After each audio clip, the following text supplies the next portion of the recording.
di dalam pembacaan di dalam ayat 14 sampai dengan ayatnya yang ke-15. Boleh kita baca sampai ke ayat ke-19.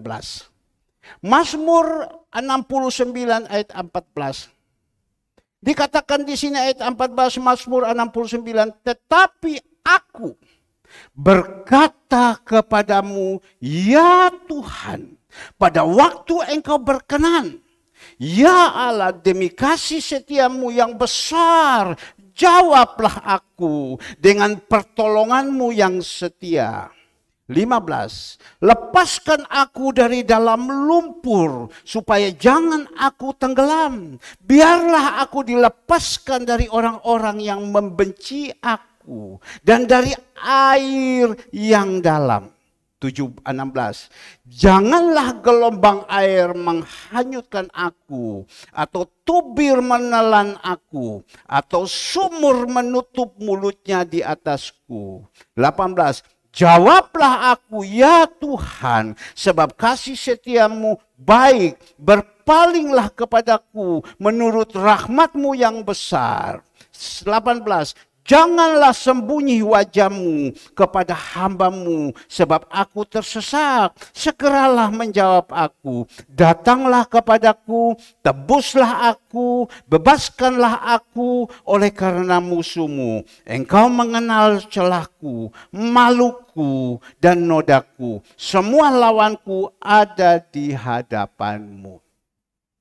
Bapak Ibu yang dikasihi Tuhan, dan kita tahu semua yang baru saja kita baca dari seorang raja, yaitu adalah Raja Daud. Dan kita tahu Raja Daud ini adalah raja yang dipilih sama Tuhan. Dia yang menggantikan Saul. Bahkan Raja Daud ini adalah anak yang paling kecil, anak bontot, anak bungsu daripada Isai. Tapi kita melihat karena Tuhan menyelidiki hatinya daripada Raja Daud. Dia lihat ke dalam hatinya sehingga Tuhan memilih Raja Daud untuk menggantikan Raja Saul yang dengan hidupnya dengan penuh dosa.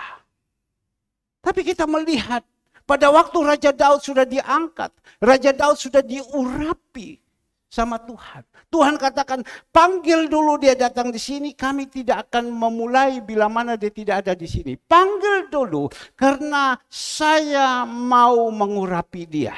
Jadi Tuhan mengurapi. Tapi lucunya, kenapa Tuhan sudah pilih, Tuhan sudah mengurapi. Dia mempunyai kesusahan-kesusahan yang begitu banyak. Kesusahan apa, Bapak Ibu yang dikasihi Tuhan? Coba kita baca di dalam Mazmur 69. Kesusahannya dikatakan di sini, doa dalam kesesakan. Raja Daud mengalami satu kesesakan yang begitu luar biasa. Justru kesesakan-kesesakan yang dihadapi, masalah-masalah yang dihadapi yang begitu berat. Kita melihat masalah apa dulu. Dikatakan di dalam ayat 2, apa yang Raja Daud berdoa kepada Tuhan. Tuhan, selamatkanlah aku, ya Allah, sebab air telah naik sampai ke leher.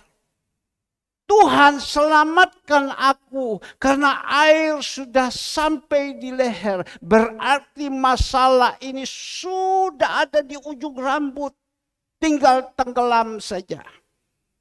Dia berdoa kepada Bapa di surga.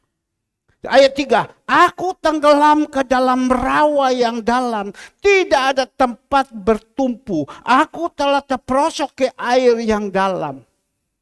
Saya jadi heran, kenapa kok dia tenggelam di rawa?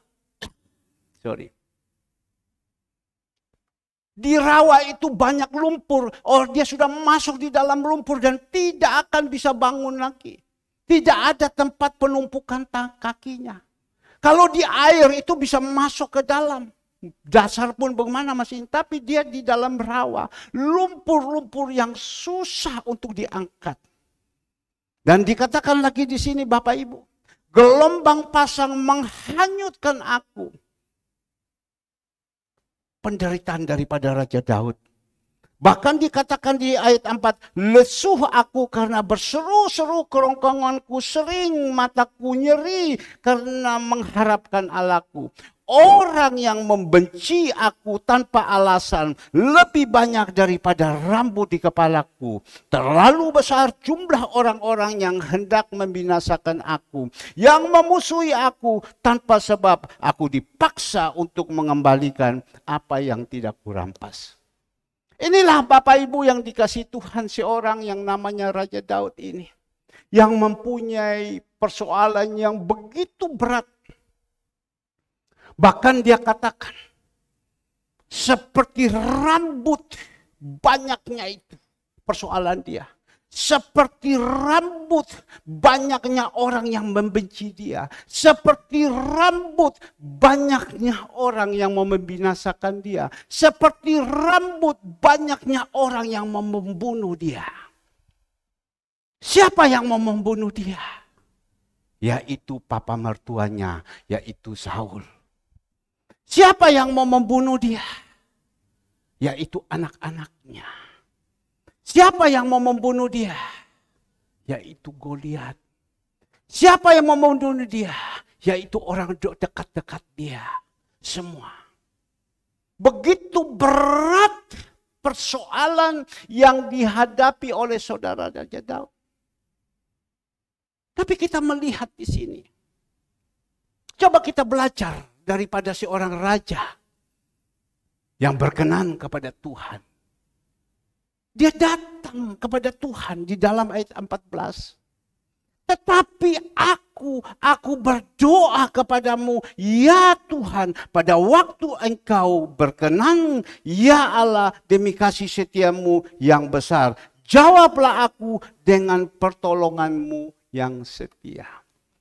Bapak Ibu yang dikasihi Tuhan, Raja Daud ini mempunyai persoalan yang begitu berat. Dia tidak datang kepada Mesir. Yesaya 30 ayatnya yang pertama tolong dikeluarkan. Dia tidak datang kepada Mesir. Mesir itu datang kepada dunia. Dia tidak datang kepada manusia. Yeremia 17 ayat 5. Tapi di sini kita melihat dia datang kepada Tuhan. Jadi kalau kita punya persoalan, masalah, jangan seperti ayat ini kita melihat. Ya, Yesaya 30 ayatnya yang pertama dikatakan di sini. 31 ayat pertama. Ya. 31 ayat pertama. Sudah bisa? Ya. Celakalah orang-orang yang pergi ke Mesir minta pertolongan. Mesir itu menceritakan dunia. Mesir itu menceritakan manusia. Ya. Yang mengandalkan kuda-kuda, mengandalkan kekuatan-kekuatannya, yang percaya kepada kereta yang begitu banyak dan kepada pasukan berkuda yang begitu besar jumlahnya, tetapi tidak memandang kepada yang Maha Kudus Allah Israel dan tidak mencari Tuhan. Tolong renungkan ayat ini. Raja Daud, dia punya pasukan, dia punya prajurit yang begitu kuat. Dia punya masalah, bukan masalah dengan masalah keuangan, masalah apa tidak. Masalah dia itu kebencian orang yang begitu banyak datang kepada dia. Dia sebenarnya bisa mengandalkan Mesir. Dia bisa mengandalkan kuda-kudanya. Dia bisa mengandalkan pasukan-pasukannya. Tapi karena dia tahu itu Tuhan tidak senang. Dia tahu itu percuma binasa. Dan dia tahu Tuhan bilang celaka kamu, atau Yeremia 17 ayat 5, terkutuklah kamu. Karena engkau mengandalkan kekuatanmu, mengandalkan manusiamu. Sehingga dia tidak mau. Dia hanya datang, dikatakan datang kepada Tuhan. Sehingga apa yang dikatakan Yeremia 17 ayat 7. Diberkatilah orang yang mengandalkan Tuhan, yang menaruh harapannya pada Tuhan. Inilah Bapak Ibu yang dikasihi Tuhan. Pagi hari ini Tuhan ajarkan kita satu kebenaran, belajar dari seorang raja yang namanya raja yang dikenalkan Tuhan, kenankan Tuhan. Mari pagi hari ini, kita yang juga mempunyai persoalan, masalah, beban-beban hidup. Jangan kita andalkan itu Mesir. Jangan mengandalkan prajurit-prajurit kita. Jangan mengandalkan kuda-kuda yang ada. Belajar daripada Raja Daud. Dia hanya datang. Tetapi aku berdoa kepadamu, ya Tuhan, pada waktu engkau berkenan, ya Allah, demi kasih setiamu yang besar, jawablah aku. Dia datang tersungkur, dia datang berdoa kepada Bapa di surga. Saya hanya ingat Tuhan Yesus, dia punya power yang besar. Bayangkan, Malkus yang telinganya kena potong, dia tinggal ambil saja, dia taruh, sambung. Lazarus yang sudah mati 4 hari, dia bangkitkan. Bartimius yang buta, dia hanya pegang saja sembuh. Tapi pada waktu, saatnya dia akan ditangkap oleh orang-orang yang berdosa. Orang-orang yang tidak takut sama Tuhan. Tentara-tentara Romawi. Dia datang. Semalam-malam suntuk. Dia datang berdoa kepada Bapa di surga di Getsemani. Dia datang. Itu Tuhan sudah memberikan contoh untuk kita melihat, datang berdoa. Tapi kita lihat, pada waktu dia bawa semua itu pergi ke Getsemani, ada siapa? Ada Petrus, Yohanes, Yakobus. 3 ini pengikut setia. Orang bilang orang ring satunya Tuhan Yesus. Di mana Tuhan Yesus mereka ada. Tapi waktu Tuhan Yesus itu berdoa, dia tidak minta jawaban. Dia hanya minta, Tuhan kalau bisa lalui cawan ini jangan terjadi. Memang dia masih manusia 100% tidak kuat. Tapi biarlah bukan kehendakmu, kehendakku, kehendakmu yang terjadi. Dia hanya berdoa, minta kekuatan Tuhan. Dia takut. Tapi kita melihat orang ring satunya Tuhan Yesus tidur. Sampai Tuhan bilang, hei, apakah kamu tidak berjaga-jaga, berdoa 1 jam saja? Kenapa kamu tidak mau? Kamu kok tidur? Yaitu manusia. Nah pagi hari ini, saya tahu hari-hari ini adalah hari-hari yang penuh dengan kesukaran. 2 Timotius 3 ayat pertama. Saya tahu kita semua yang ada, tidak peduli siapapun, semua punya masalah. Kalau kita tidak mau punya masalah, langsung saja masuk di 1x2 selesai masalah. Tetapi ingat, 1x2 masuk, kau akan pertanggungjawabkan di atas. Belum waktu engkau masuk, Tuhan bilang, kenapa engkau masuk? Maka itu kita harus hadapi itu semua.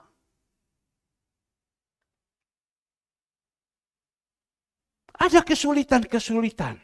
Ada kesusahan-kesusahan. Kita harus hadapi. Dengan apa? Kita datang berdoa sama Tuhan. Bapak Toga Sirait umur 85. Ya, saya tidak tahu Ibu Ripa kenapa hari ini tidak datang. Mungkin apa? Saya tidak tahu. Biasa ibu ini betul-betul ini. Saudari Ivon sekarang sedang sakit. Tadi pagi berbicara dengan saya jam 4 pagi. Saya masih doakan dia. Tadi malam juga bicara, masih saya doakan dia. Ya. Tapi kita melihat. Sakit itu dia masih tetap berusaha. Sakit badan semua. Tadi Bapak Toga Sirait masuk. Pak Toga Sirait gimana Pak? Baik Pak, baik Pak, baik Pak. Terus kenapa? Mau datang berdoa kepada Tuhan. Tujuan berdoa kepada Tuhan supaya Tuhan memberikan kekuatan kepada kita supaya bisa menghadapi masalah-masalah yang ada di depan.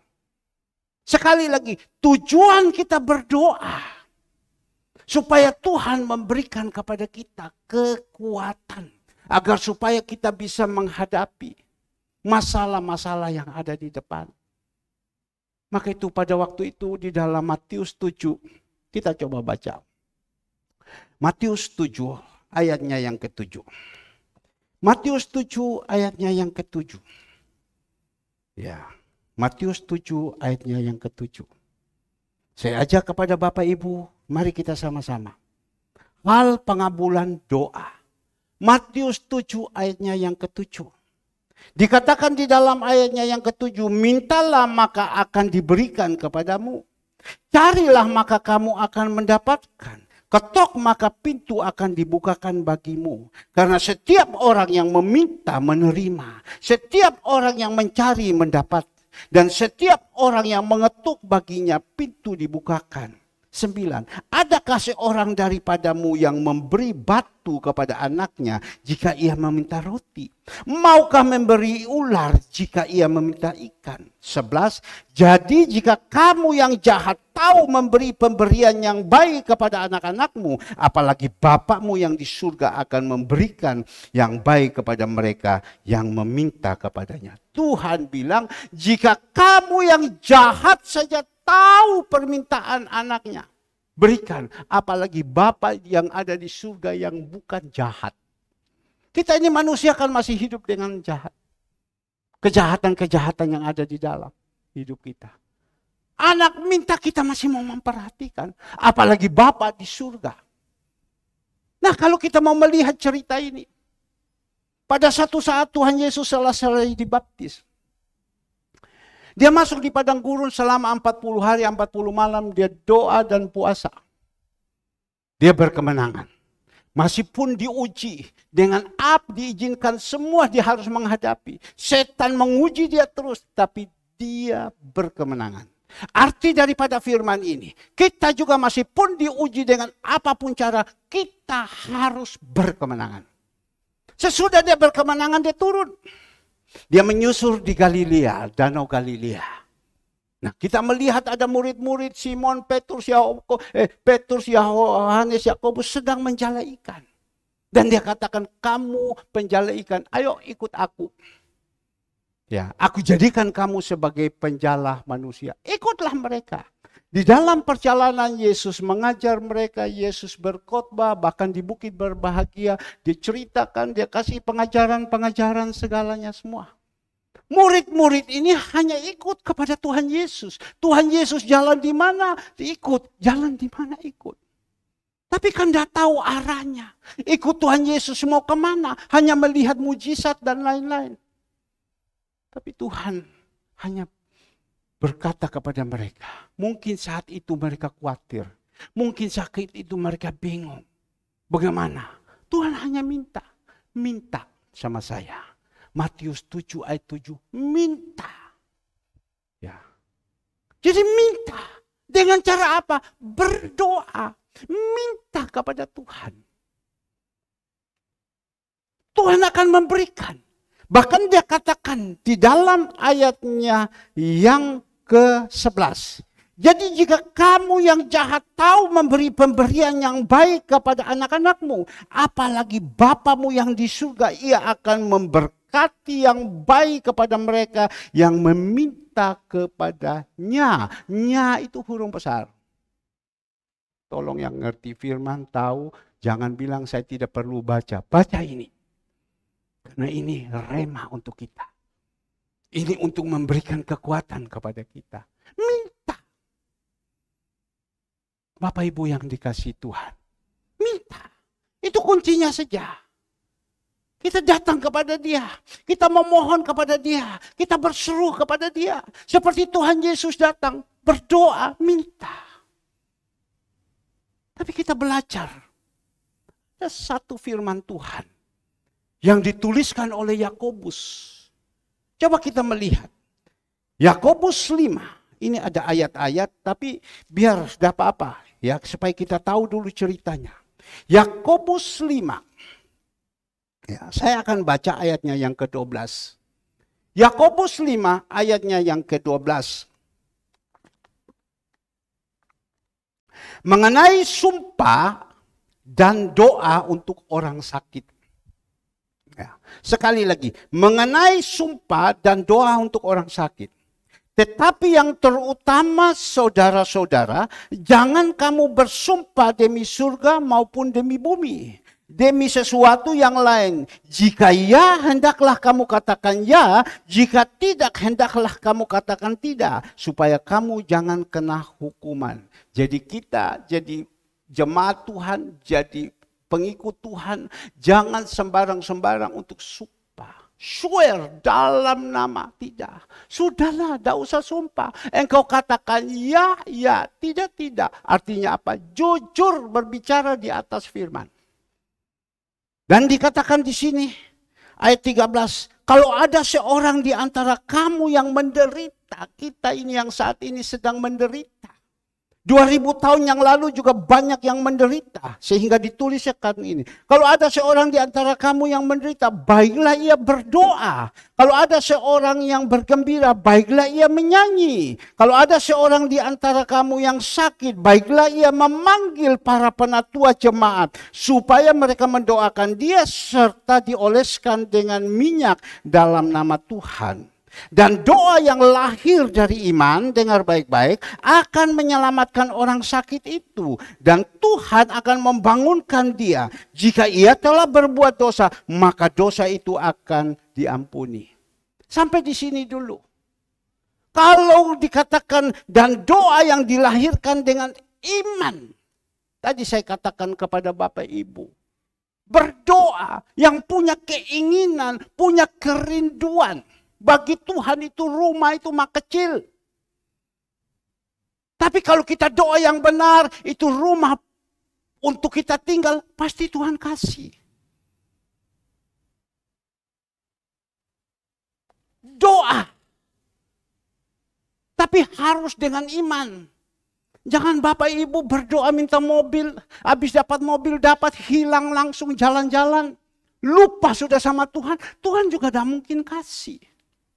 Atau Bapak Ibu mau berdoa minta supaya ada istri yang kedua lagi, istri yang ketiga lagi. Tuhan tidak mungkin kasih. Tapi kalau kita tadi sekatakan, perlu sekali punya rumah. Kita berdoa sama Tuhan. Tuhan tolong. Sembuhkan saya dari penyakit ini. Penyakit apa? Penyakit kesusahan. Kita berdoa. Dengan iman saya percaya. Apa yang tidak pernah pikir, dengar ada dalam hati itu pasti Tuhan kasih. Tapi sabar dulu, ada syaratnya Bapak Ibu. Dikatakan tadi ayat 15 dan 16. Karena itu hendaklah apa? Kamu saling mengaku dosamu dan saling mendoakan supaya kamu sembuh. Dan doa yang benar bila dengan yakin didoakan sangat besar kuasanya. Elia adalah manusia biasa, sang seperti kita. Dan ia telah bersungguh-sungguh berdoa supaya hujan jangan turun. Dan hujan pun tidak turun di bumi selama 3 tahun dan 6 bulan. Lalu berdoa pula lah dan langit menurunkan hujan dan bumi pun mengeluarkan buahnya. Saudara-saudaraku, jika ada di antara kamu yang menyimpang kebenaran dan ada seorang yang membuat dia berbalik, ketahuilah barang siapa yang membuat orang berdosa berbalik dari jalannya yang sesat, ia akan menyelamatkan jiwa orang itu dan maut menutupi banyak dosa. Nah, sekarang kita melihat di dalam ayat 16 dikatakan, kita mau berdoa, meminta kepada Tuhan supaya Tuhan sembuhkan kita dari penyakit. Tadi waktu saya di situ saya terima tamu, Bapak Budi jalan masuk, saya bisik kepada Catherine, Tuhan itu baik. Kenapa? Kamu lihat Papa, dia sudah jalan bisa bagus, macam begini, masih sedikit Anda begini. Tuhan itu baik. Iya, so. Tuhan itu baik. Berdoa sama Tuhan. Ya. Tapi Bapak Ibu yang dikasih Tuhan, sekarang kita punya pergumulan apa? Kita punya masalah apa? Sebelum kita berdoa dikatakan, marilah kita periksa diri. kita bereskan dulu satu sama lain. Mungkin ada kita di dalam sesuatu yang sedang belum beres. Mungkin suami istri lagi tidak cocok. Mungkin anak dengan orang tua lagi tidak cocok. Mungkin kita sesama jemaat lagi tidak cocok. Mungkin dengan gembala lagi tidak cocok dan lain-lain. Kadang Tuhan izinkan semua seperti ini. Tapi sebelum kita berdoa, kita bereskan dulu. Saya ingat dulu ada satu orang, dia punya masalah. Berkelahi terus, kok hidupnya tertutup terus hidupnya. Dan pada waktu itu, dia katakan kepada saya kasihkan ayat ini. Benar, pada waktu saya bilang bereskan dulu dengan suamimu dan lain-lain. Tapi suaminya ada simpan dosa satu. Pernah piara perempuan di luar. Dan pada waktu itu suaminya saya katakan engkau harus mengaku. Bahwa engkau ini pernah piara perempuan di luar. Itu adalah dosa, kau harus mengaku. Tapi waktu mereka adakan penyelesaian. Namanya perempuan atau namanya istri. Ya, kan suka dibohongi. Waktu diterang-terangi, marah dia. Tapi saya bilang tidak boleh marah. Sekarang kan dia sudah datang mengaku dosa-dosanya. Ayo adakan pemberesan. Tapi Pak, hati saya sakit. Kenapa dia diam-diam kok seperti baik begini padahal ada piara di luar. Ya sudahlah saya bilang. Sekarang kan dia sudah mau mengaku. Ya sudah. Maka itu penting sekali ada penengah. Penting sekali ada seorang pemimpin. Dia sudah mengaku. Ya sudah. Diomongi. Ya sudah beres. Dan mereka satu sama lain.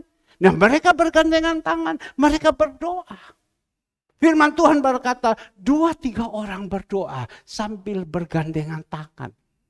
Doa kita itu didengar. Nah Bapak Ibu yang dikasihi Tuhan. Tuhan mintakan juga kepada kita. Supaya doa-doa kita ini terjawab. Kita periksa diri dulu. Ada sesuatu ganjalan-ganjalan yang ada dalam hati kita apa tidak. Saya percaya kalau masih ada ganjaran-ganjaran. Itu saya pernah ingat. Kalau saya tidak salah Tiffany 2-3 hari yang lalu. Dia bilang doa kita hanya sebatas plafon.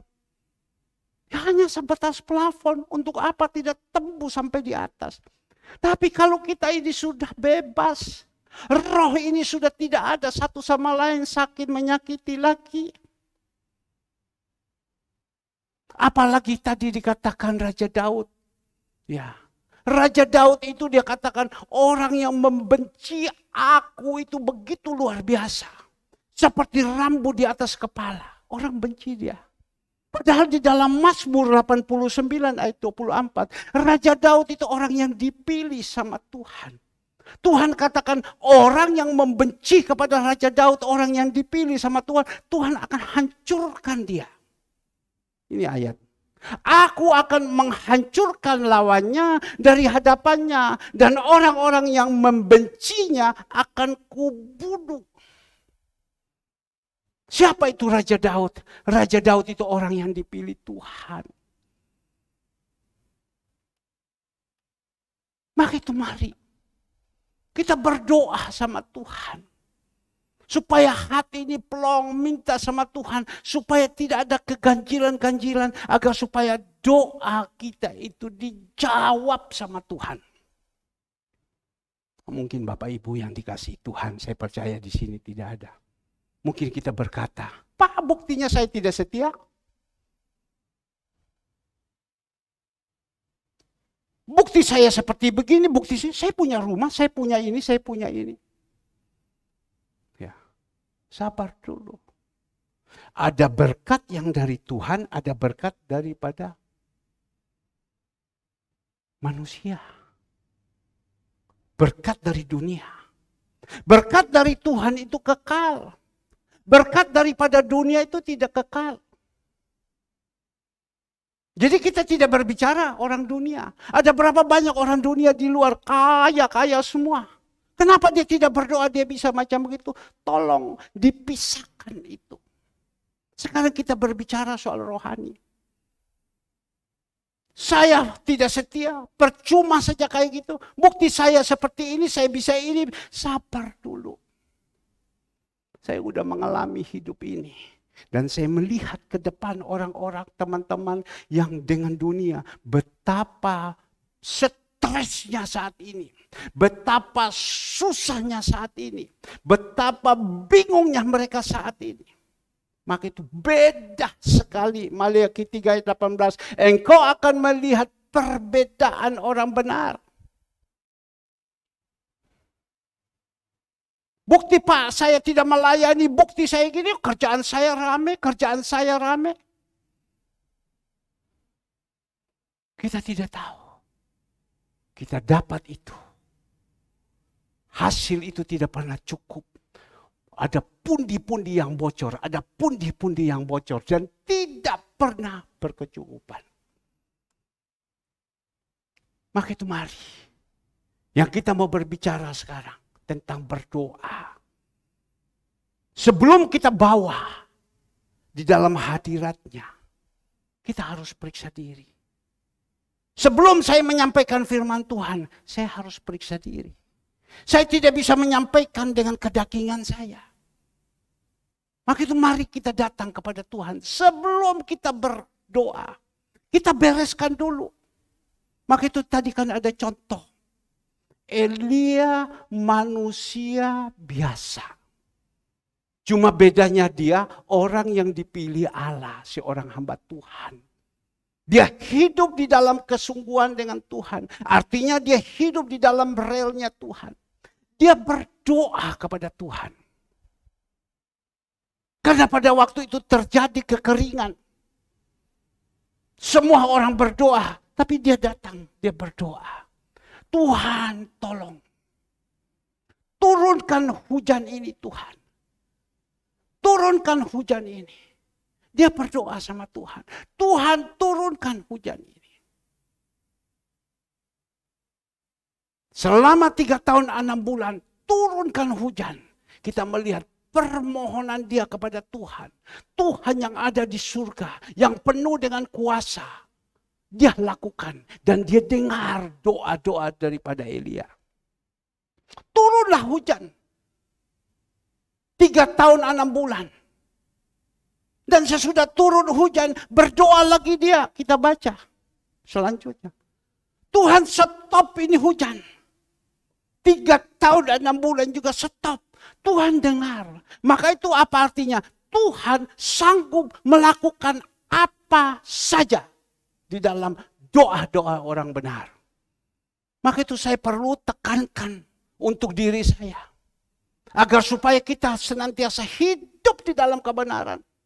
Saya mengatakan saya senantiasa dari atas mimbar, saya senantiasa pukul mimbar ini. Hai jemaat, hai Herman, hiduplah benar, agar supaya permohonan-permohonan kita minta kepada Tuhan. Yang penting bukan minta istri yang kedua, minta istri ketiga, minta istri keempat, tidak. Permohonan-permohonan supaya Tuhan jawab doa-doa kita. Tadi berbicara Elia tentang doa hujan. Ya, berapa hari yang lalu ada saksi. Saya pergi berenang. Di Shangri-La Hotel itu kalau hujan tidak boleh berenang. Padahal saya di sana, kalau saya sudah masuk, halo Pak Herman, apa kabar? Apa kabar? Mulai dari pintu masuk sampai di kolam. Mulai dari kolam sampai ke tempat steamnya. Saya masuk, hai Pak Herman, hai Pak Herman. Bahkan kalau saya bawa orang ke sana, itu 1 orang harus bayar, kalau bukan member, 200 sekian ribu. Tapi kalau saya bawa orang, itu tidak usah bayar, hanya tinggal angkat tangan saja. Itu saya percaya itu karena Tuhan. Bukan 1 kali, 2 kali, 3 kali, hampir 1 tahun. Saya bawa terus tanpa bayar. Maka itu turun juga dengan anak saya. Nah Bapak Ibu yang dikasihi Tuhan. Pada waktu kami mau berenang, hujan besar. Langsung satu orang datang. Pak, mohon maaf Pak. Mohon maaf Pak. Bapak jangan berenang Pak. Kalau Bapak berenang ini kami dipecat Pak. Ini peraturan di sini kalau hujan tidak boleh berenang. Hujan besar. Ada saksi. Saudara Alex. Hujan besar. Ya itu bukan kebetulan. Saya percaya itu kemurahan Tuhan. Bahwa Tuhan itu masih hidup. Dia masih dengar. Bukan saya benar, tidak. Tetapi saat itu kami mau mohon, itu ada terjadi. Saya katakan kepada dia, dalam nama Yesus. Dalam nama Yesus. Hujan stop. Hujan tidak stop. Dalam nama Yesus, hujan stop. Tidak stop. Tapi Bapak Ibu, saya bilang, kau percaya ya? Hujan tidak akan stop. Ya tapi Pak jangan turun dulu Pak nanti. Kau percaya ya hujan nanti akan. Benar saat itu hujan itu stop. Saya bilang minta matahari keluar. Saya tidak boleh bohong. Ya dikatakannya, tidak dikatakan tidak. Kalau tidak saya jatuh di atas mimbar. Tapi di situ Tuhan nyatakan kuasa dan stop. Itu karena kuasa Tuhan. Tolong kita berikan kemuliaan untuk Tuhan Yesus yang punya kuasa. Itu karena kuasa Tuhan. Kemarin juga. Saya masuk di situ, sudah dipagari. Tidak bisa. Hujan Pak, tidak bisa. Tapi saya tidak pernah putus asa. Saya ini tidak pernah putus asa. Saya pasti bagaimana caranya, saya berusaha. Apa yang saya inginkan pasti saya minta sama Tuhan. Saya tidak memaksa keadaan Tuhan. Saya cuma datang. Pak tolong jangan masuk dulu ya. CCTV lihat Pak. Oh ya saya bilang tahu. Ayo kita berdoa. Saya berdoa Pak. Iya terserah Bapak. Kalau Bapak berdoa hujan ini stop ya hujan stop. Tapi kalau tidak stop jangan Pak. Saya bilang Tuhan tolong hamba-Mu mau berenang. Tolong Tuhan, tidak boleh masuk Tuhan. Ini baru habis pelayanan tadi Tuhan. Bagi makanan di gereja. Sekarang badan udah kotor semua ini. Jadi tadi waktu saya doa. Di sini kenapa saya pakai celana pendek? Kenapa saya pakai kaos? Karena saya mau pergi berenang. Tapi pada waktu itu saya berdoa. Itu hujan hilang. Pak, berhenti ya hujannya. Yaitu kemurahan Tuhan. Bukan kehebatan kita, kemurahan Tuhan. Saya tidak bilang saya benar, saya masih banyak. Tetapi saya berusaha untuk membenarkan diri sama Tuhan. Saya berusaha, saya ada di dalam jalannya Tuhan. Saya berusaha melakukan semua apa yang Tuhan mau. Seperti tadi dikatakan, domba dan kambing. Kambing yang tidak mau memperhatikan perintah Tuhan, Tuhan bilang terkutuk. Kita ini hidup di dalam kutukan. Itu kan dia ngomong tadi, bukan saya. Matius 25, kalau saya tidak salah, ayat 34 atau 35. Terkutuk karena kita tidak mau melakukan. Bukan saya bilang tidak sumbang, ikut tidak, terkutuk tidak. Cuma engkau yang tidak mau memperhatikan orang-orang yang susah. Engkau adalah orang yang bagian kiri. Hidupmu, hai kamu orang apa? Terkutuk. Kita lakukan, kita doa sama Tuhan. Dan kita melihat Tuhan itu bisa menjawab. Sama seperti Elia. Dia berdoa. Nah, Bapak Ibu yang dikasih Tuhan. Hari-hari ini adalah hari-hari yang susah. Kita tahu ya, selesai pandemi. Mereka bilang sekarang sudah jadi endemi. Ya. Tetapi kita melihat. COVID ini masih ada. Terus masih ada. Tapi sekarang belum selesai COVID. Ya, virus sudah mulai turun lagi kepada siapa? Binatang. Virus mulut, virus kuku. Jadi kita perlu hati-hati kalau makan daging merah, daging sapi. Perlu hati-hati. Pemerintah sudah ngomong kalau bisa di Jawa Timur termasuk Gresik, Mojokerto, Lamongan dan lain-lain segala semua. Hati-hati. Hari ini tidak ada jualan di belakang. Karena apa? Yvonne sudah siap untuk jualan. Ternyata tadi malam dia sakit, tadi pagi dibawa ke rumah sakit, diperiksa. Tapi sekarang dia sudah pulang tidur, istirahat. Mungkin sore dia datang. Tidak jual. Jadi kita pulang sebentar, ya sudah. Tadi coba ada jual. Saya mau ngomong sama saudara Alek. Kau ucap syukur sama Tuhan. Itu nasi yang ada semua di dalam. Itu jus yang ada semua di dalam kau beli. Ucap syukur, ini sertifikat. Sudah ambil. Kan udah bisa kan? Ambil semua. Itu jus, bagi semua. Tapi untung dia. Dia bilang, puji Tuhan. Ivon itu baik. Ya. Kalau tidak tadi saya mau suruh dia ucap syukur. Kalau tidak tadi saya suruh Melani ini sekarang usui 55 tahun. Ayo beli, bagi. Tapi ya Ivon tidak ada. Tidak jual. Ya kita ini kosong kelontong. Makanya tadi kan saya tanya kepada istri saya pagi-pagi. Kita makan apa nanti? Ya. Bukan siapa yang kita makan apa nanti. Ini tidak ada makanan loh. Biasa tidak ada persiapan. Tetapi Tuhan itu baik. Tahu tidak ada makanan. Istri saya bilang, loh kemarin kan ada orang kirim bakso banyak. Ya sudah makan itu bakso saja. Padahal saya ada rencana itu bakso mau saya persembahkan kepada orang lain. Ya tidak ada. Nah Bapak Ibu yang dikasihi Tuhan. Kita berbicara tentang berdoa. Supaya doa-doa kita didengar, doa-doa dengar. Kita akan kepingin. Saya percaya bukan satu kebetulan. Saya bilang Tuhan, Melan ini Tuhan. Melan, lalala. Ini dia ada di sini. Tuhan bilang dia punya kerinduan, kepingin beli rumah. Ya, dia punya kepingin. Saya tidak tahu apa betul, apa tidak betul. Melan kepingin beli rumah, Melan. Betul ya Melan. Coba Melan berdiri supaya orang bisa lihat. Apakah saya juga tidak tahu, dia tidak pernah berbicara. Apakah Melan sekarang kepingin beli rumah, tolong yang keras. Betul ya? Ya betul. Tuhan bilang dia kepingin beli rumah. Bukan satu kebetulan, saudara Alek punya surat rumah juga ini. Tuhan bilang aku akan kasih dia rumah. Bukan satu kebetulan loh.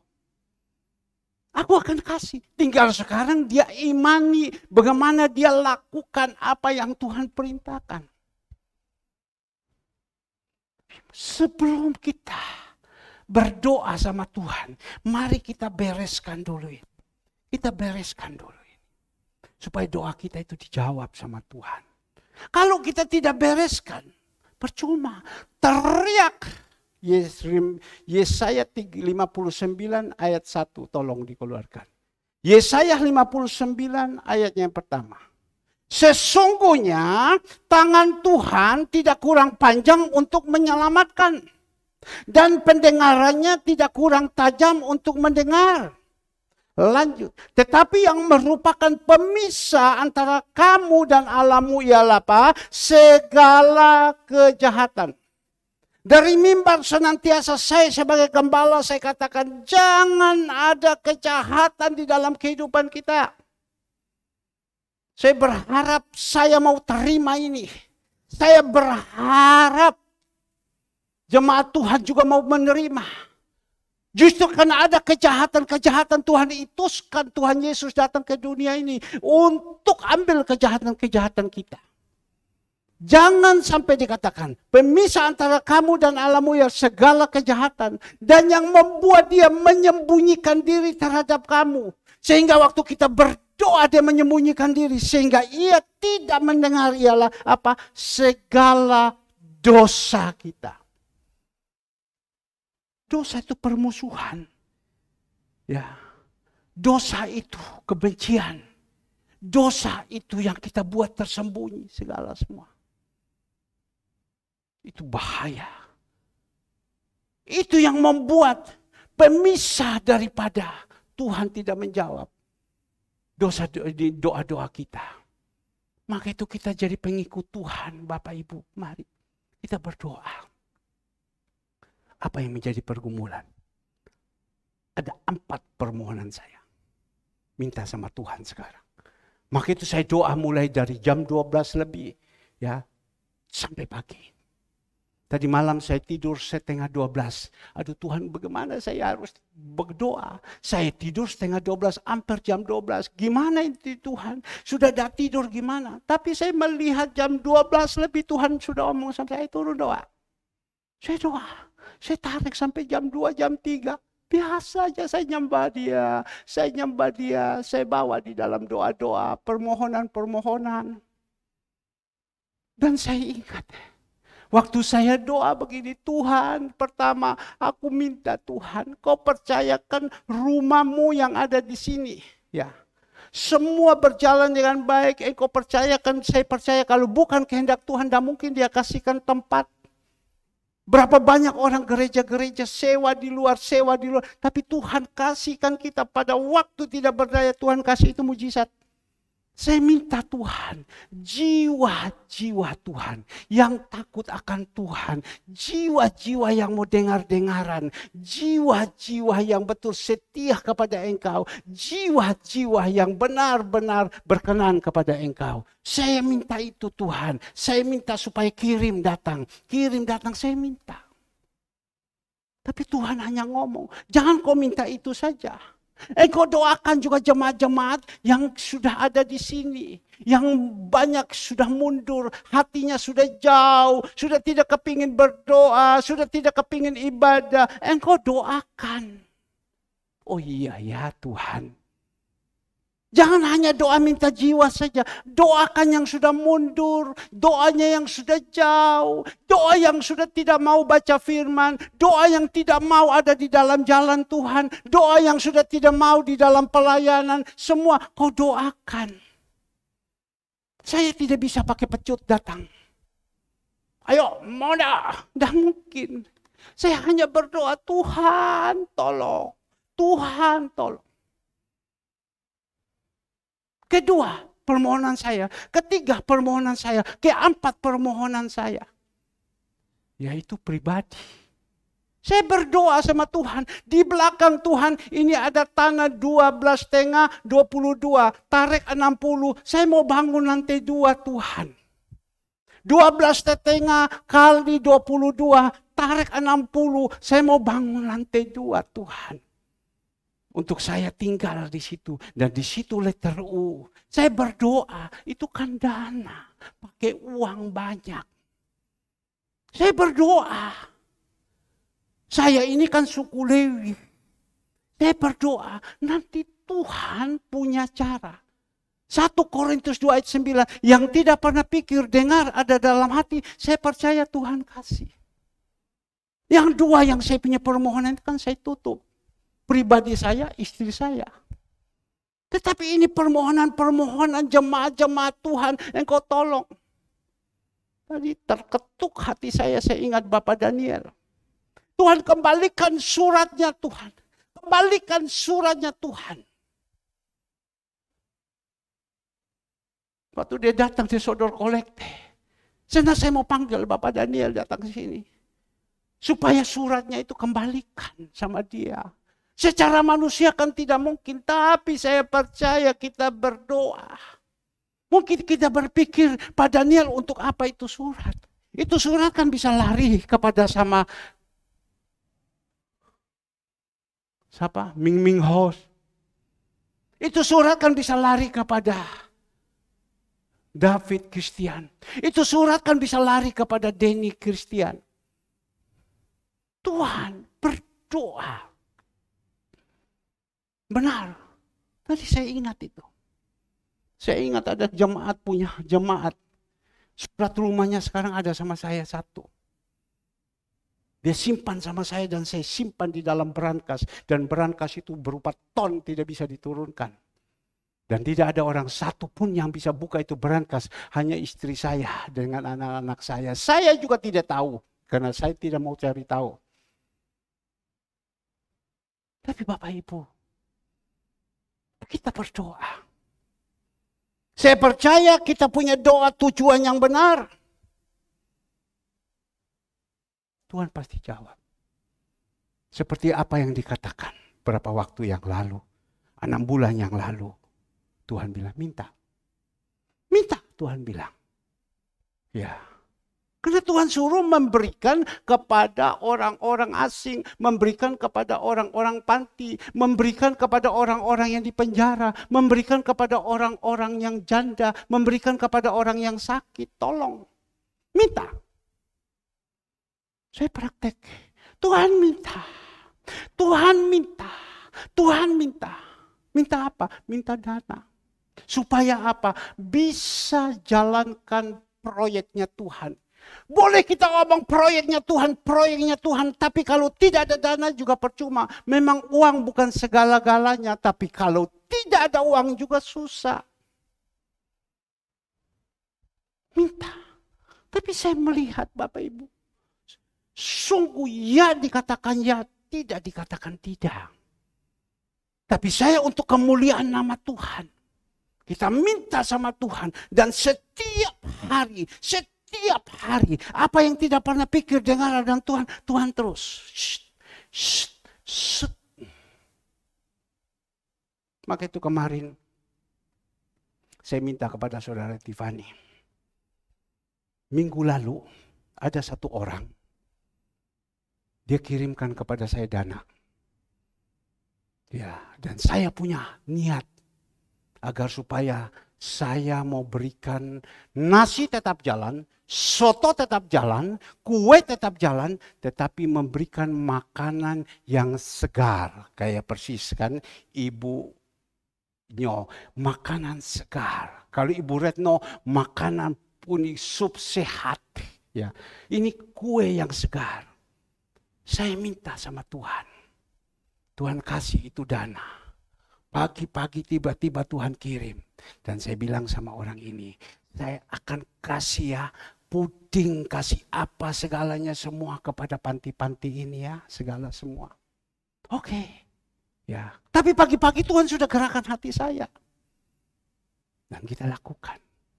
Tapi minggu depan ini, hari Senin sampai Kamis ya, itu ada di antara satu. Tuhan sudah siapkan dana untuk melakukan seperti itu lagi.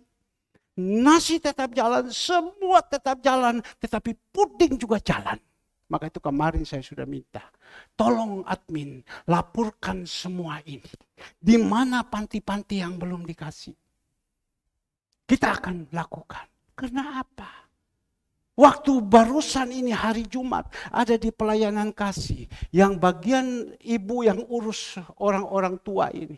Dia bilang, Pak, waktu dibawakan itu puding, dilihat mereka lidahnya selangsung. Habis mereka makan soto selesai 3 jam mereka minta lagi. Untuk apa? Makan puding. Ya Tuhan, saya lakukan lagi nanti Tuhan. Dan Tuhan sudah siapkan semua. Tuhan sudah siapkan semua. Maka itu Bapak Ibu, tidak mungkin hari-hari ini akan adalah hari-hari orang susah. Hari ini kan orang susah. Dia cari uang, dia kumpul setengah mati, baru dibuangkan macam begini saja. Tapi karena orang ini mengerti firman Tuhan, saya ini adalah domba di bagian kanan. Saya mau melakukan orang-orang yang susah ini. Saya bukan kambing yang ada di sebelah kiri. Yang Tuhan bilang terkutuk. Kau tidak pernah mau memperhatikan mereka. Kau hanya pikir kau punya diri sendiri. Kau tidak mau ikut melayani. Bahkan kau urus kau punya diri sendiri. Pernah kau berkecukupan?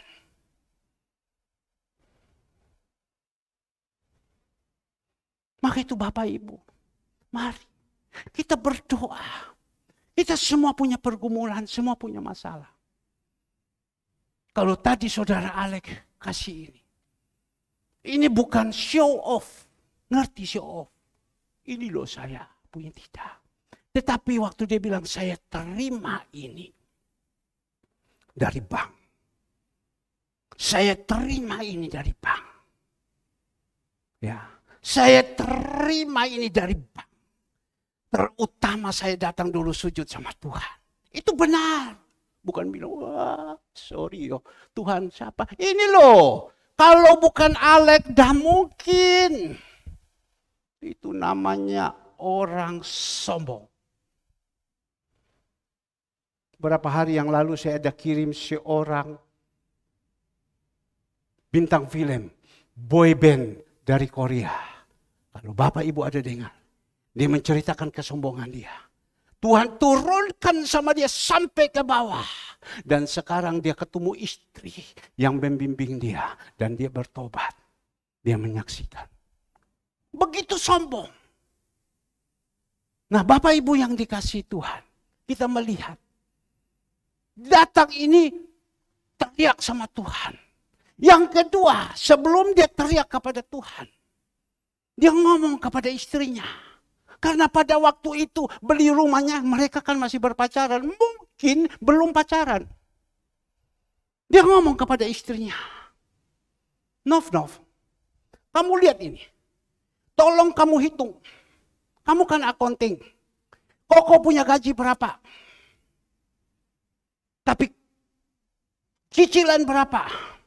Bangun ini berapa? Kamu tolong. Dari mana ini? Kalau bukan Tuhan. Maka itu istrinya mulai goyang kepala.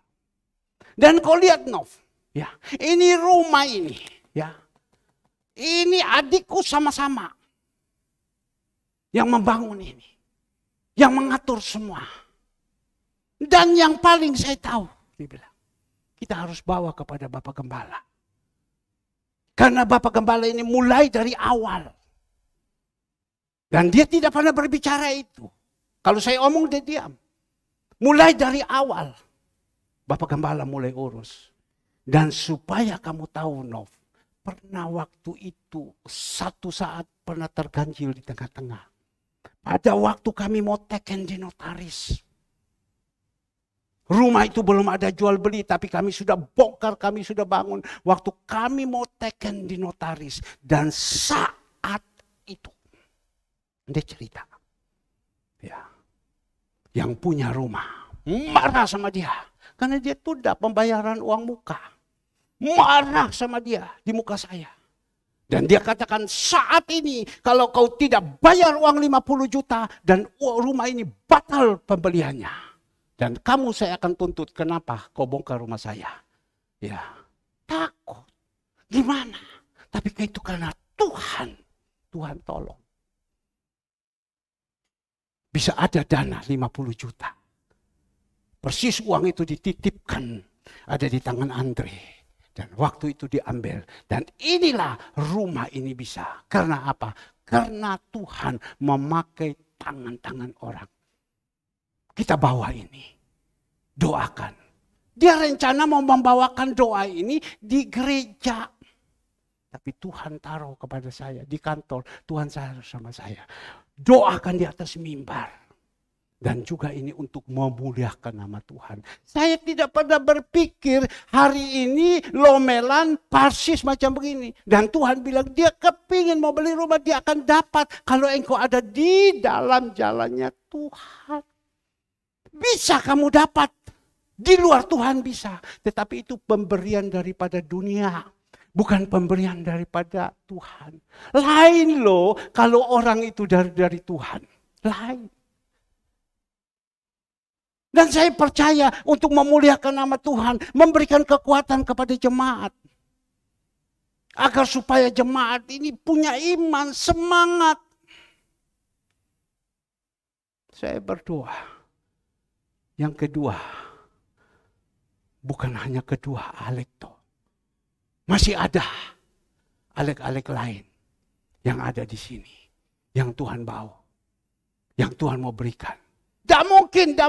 Mungkin.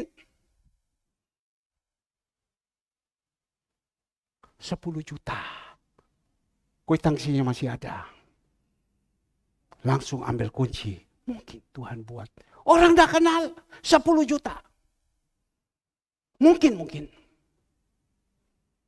Tapi kita belajar kesetiaan sama Tuhan. Mungkin kita berpikir, aduh dah mungkin. Bisa. Apa yang tidak mungkin bagi Tuhan, manusia. Mungkin bagi Tuhan. Lukas 1 ayat 37. Mungkin. Tapi kita juga harus berusaha. Kita tidak tahu besok kita ketemu siapa. Lusa ketemu siapa. Lain lusa ketemu siapa.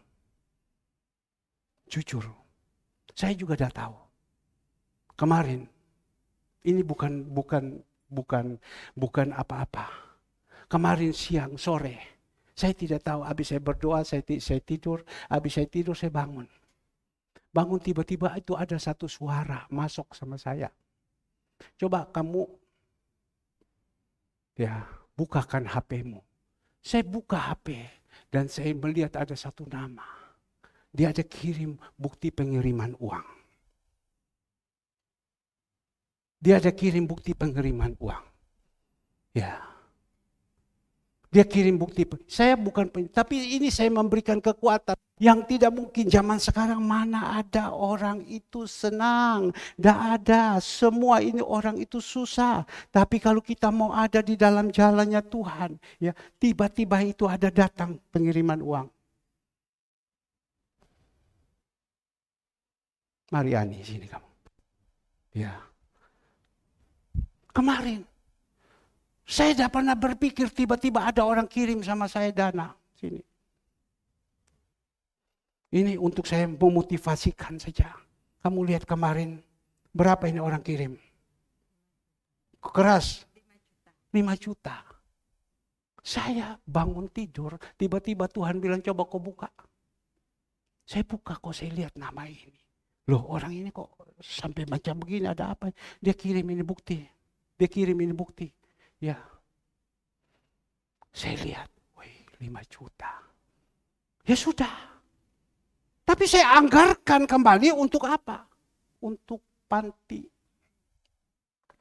Bapak Ibu punya kolekte, saya anggarkan untuk panti. Bapak Ibu punya perpuluhan, saya anggarkan untuk panti. Pak, untuk Bapak bagaimana? Itu urusan kami dengan Tuhan. Nanti Tuhan yang siapkan. Yang penting saya number one, Tuhan dulu. Bapak Ibu punya semua perpuluhan semua yang ada, saya anggarkan untuk panti. Bonek ya. Udah pikir hidup ini ya. Tapi kami tidak pernah berkekurangan. Setiap hari Tuhan cukupkan. Hari ini tidak makanan. Ivon tidak jual. Mau makan apa ya? Tuhan, istri saya bilang, oh ada bakso. Padahal saya punya rencana bakso ini, saya mau mempersembahkan kasih orang lain. Tidak ada makanan lain lagi. Dia bilang ada bakso, ya sudah.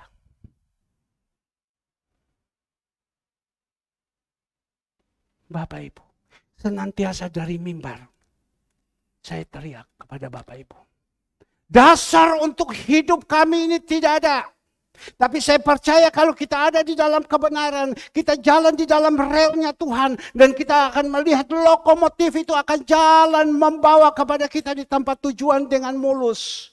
Tetapi kalau kita keluar lokomotif ini, kita keluar daripada rel, tabrak semua. Karena dia tidak jalan di atas rel, dia jalan di atas batu. Rumah-rumah orang dia tabrak semua. Bahkan lokomotif itu terbalik, hancur. Sama juga dengan kita. Kalau kita ada di dalam jalannya Tuhan, kita akan sampai di dalam tujuan-tujuannya. Ada di sini tempat stasiun-stasiun yang indah-indah itu kita lewati. Sekarang tidak seperti dulu. Mojokerto stasiunnya sudah dibikin bagus. Lamongan sudah dibikin bagus. Semua sudah dibikin. Kalau dulu hanya rangkai besi tok. Dengan atap seng. Tapi sekarang Tuhan sudah buat semua. Kalau kita seperti lokomotif ini jalan di atas rel. Dan di atas rel kita kasih gemuk supaya licin, Roh Kudus ada. Di dalam bannya itu kita bungkus dengan stempet, Roh Kudus ada, licin, shit.